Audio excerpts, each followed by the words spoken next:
పాపము వలన జీతము మరణము, నిత్య నరకాగ్నిలోనికి ఆత్మ వెళ్ళిపోవు. బమవించు మిత్రమా, విశ్వసించు యేసుని, పాప పరిహరముకై యేసు శిలువ మరణం పొందెను.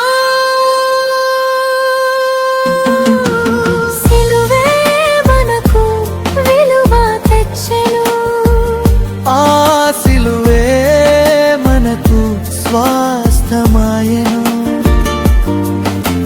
శిలువే మనకు ఆశ్రయము ఇచ్చెను, ఆ శిలువే మనకు విమోచనాయను. పూర్వకంగా ఈ పాటను మరి చూడాలని, మీరు వినాలని, నేర్చుకోవాలని, అనేక మందికి పరిచయం చేయాలని రామపూర్వకంగా నేను మనవి చేసుకుంటున్నాను. ఖచ్చితంగా అంతకుముందు పాటలు ఏ విధంగా అయితే మిమ్మల్ని ఆదరించిందో ఈ పాట కూడా ప్రభువుకు మహిమతో వచ్చినట్లుగా ఈ పాట ఉంటుందని మేము ఆశిస్తున్నాం. దేవుడు అట్టి కార్యం దేవుడు మనందరి జీవితంలో జరిగించును గాక. ఆమేన్.